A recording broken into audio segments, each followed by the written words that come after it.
Bonjour à tous, petit message du jour, je brassais mes cartes et celles-ci sont tombées, donc on va parler plutôt du retour, notamment dans les parcours de relations sacrées. Ce qu'on te dit effectivement, c'est que là tu es dans cette phase de séparation, donc l'éloignement est là, peut-être même l'absence d'une communication complète parce que l'un ou l'autre a bloqué son autre. Ce qu'on te dit surtout, c'est que par rapport à cette situation, aujourd'hui, il est clair qu'il faut que tu prennes du recul. On te dit en plus de ça que, notamment la nuit ou en méditation, tu as l'occasion de partir en voyage astral et tu as senti, vu ton autre qui est venu te voir pour te dire qu'il avait l'intention de revenir. Alors forcément, le matin, tu te réveilles et tu ressens cette émotion, tu dis: «Ah là, j'ai senti qu'il y avait ce retour». Alors ce qu'on te dit, c'est qu'effectivement, s'il te dit par exemple qu'il n'est pas prêt encore aujourd'hui, mais qu'il reviendra vers toi parce qu'il t'aime, c'est son âme, c'est son cœur qu'il doit aller chercher encore pour justement revenir à toi. Mais l'intention est là, en tout cas du plus profond de son âme et de son cœur, l'intention est là. Bien sûr, le mental, aujourd'hui, la situation présente, qu'elle soit géographique, matérielle, hem, pour des raisons diverses ou qu'il soit encore en couple, montre qu'il y a encore des obstacles présents. Donc effectivement, tu as ces messages, mais on te dit que ces messages-là ne doivent pas alimenter ton mental. Justement, ils doivent être là justement pour te rassurer, pour continuer à œuvrer pour toi. Le plus important dans ce parcours, c'est surtout de faire confiance à sa propre guidance intérieure. Alors effectivement, on va placer des synchronicités, peut-être une vidéo qu'un de nous qui va tomber par hasard sur ton profil alors qu'avant tu suivais pas du tout ce genre de guidance, en tout cas 2 vidéos en ligne sur la cartomancie, hem et là, en fait, tu tombes sur ce message où on te dit voilà et là, tu commences à réfléchir, à raisonner. Alors oui, effectivement, clairement, le retour est là. Mais ce qu'on te dit avant tout, c'est déjà toi, centre-toi sur toi pour justement écouter ta guidance intérieure. Au fur et à mesure des conseils qu'on vous donne, parce qu'il y en a beaucoup hein, malgré tout, au fur et à mesure des vidéos, on vous transmet des clés. Mais les clés, en fait, c'est pas les autres qui vont ouvrir, déverrouiller la porte que vous avez besoin de déverrouiller. C'est à vous de poursuivre, tracer votre chemin en prenant ces rochers, ces obstacles qui se dressent devant vous, en parvenant à lâcher prise pour trouver justement cette bonne porte. Et au pire, si tu te trompes, bah en fait, c'est pas grave. Derrière cette erreur se cache pour toi l'occasion de vivre une expérience et de comprendre que là aussi, sur ce moment-là, tu n'étais pas sur ce bon chemin. Et ce qu'on te dit, c'est vraiment ce recentrage à toi. Il est nécessaire aujourd'hui que tu te concentres beaucoup plus sur toi, mais du coup à l'intérieur de toi.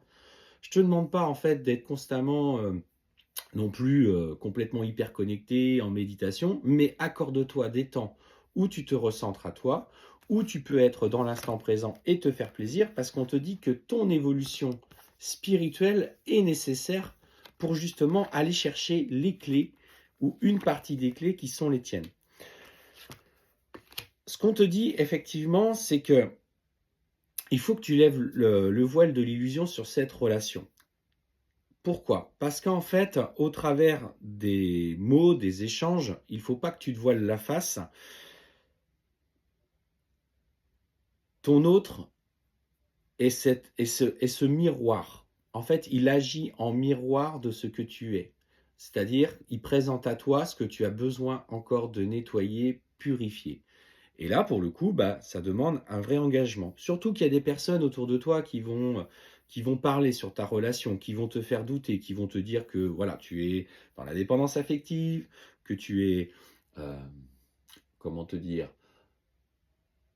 je l'ai dit tout à l'heure en plus dans une autre vidéo, obsessionnel par rapport à lui. Et ce qu'on te dit, c'est qu'il va y avoir autour de votre relation une bulle. Il ne faut pas se mentir à soi-même. Il faut d'abord soit s'écouter pour comprendre qui on est, pour aller après vers la relation. Mais c'est l'objectif ultime. Il n'est jamais été question de se réunir en 2 mois, 3 mois. Ceux qui vous parlent de parcours sacré rapide se trompent parce qu'on ne peut pas se changer en 2, 3 mois. Toi, tu vas mettre du temps parce qu'il y a des choses à intégrer, il y a des choses à changer. Et ton autre, qui lui travaille en décalé de toi, et parce que tu travailles bien sur toi, lui va le faire d'une manière en plus indirecte. C'est ça, un travail de runner, c'est un travail indirect, quand le chaser en est l'acteur.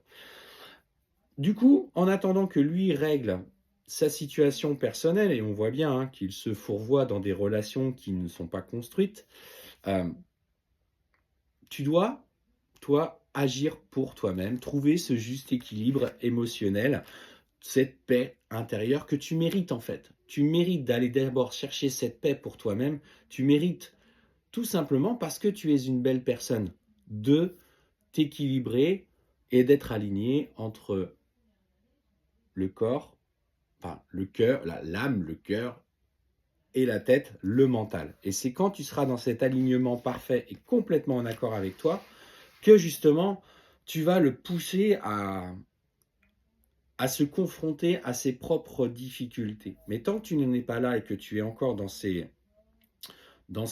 conflits intérieurs, bah, tu n'es pas apaisé. Donc lui, non plus, tout simplement. Il te ressent, il sait que tu n'es pas apaisé. Donc quel est l'intérêt de revenir vers toi si tu n'es pas apaisé? Sauf qu'il ne le conscientise pas forcément. Il sait juste qu'il a besoin de te fuir. Et c'est dans cette paix que tu vas devoir aller chercher que lui, du coup, va te sentir à nouveau heureuse. Et là, ça va déclencher chez lui quelque chose de beaucoup plus fort. On te dit que clairement, dans cette relation, vous trouverez un point d'équilibre. L'équilibre du masculin sacré, l'équilibre du yin et du yang qui s'encastrent pour être une sphère unique et parfaite. Mais ça va aussi dans tous les sens. Ça va aussi dans cette part de lumière et cette part d'ombre. Ça va dans, du coup, le féminin et le masculin. Ça va dans tout, cet équilibre. Il va dans cet aspect séducteur et cet aspect de relation posée. Dans ces relations-là, vous devez tout être à la fois. Le meilleur ami, le confident, l'amant, l'amante. Enfin, voilà, ce genre de choses. C'est justement dans tout ce que vous allez traverser. Parce qu'on voit bien qu'encore, il y a encore beaucoup, beaucoup de choses à nettoyer. On voit bien que pour l'instant, dans la relation, vous êtes dans un tunnel sombre, douloureux, difficile, qui vient faire mal. Pour le coup, ça vient faire mal, parce que c'est très douloureux à vivre. Mais la lumière est au bout. Et d'abord, prenez conscience de vos parts d'ombre et acceptez-les.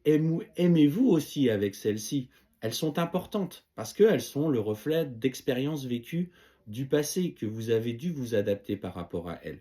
Donc, prenez conscience de ça dans un premier temps pour trouver la paix dans votre relation. Il est nécessaire de prendre conscience de vos parts d'ombre et de vos parts de lumière et de vous apaiser en lien avec ça. Et on te dit, pose tes intentions, demande et tu auras. Donc, demande à travailler ton lien particulier avec cette personne. Demande à dépasser tes blessures, à dépasser ces parts d'ombre, à vivre des situations qui te permettent de prendre conscience encore ce que tu as besoin de prendre conscience.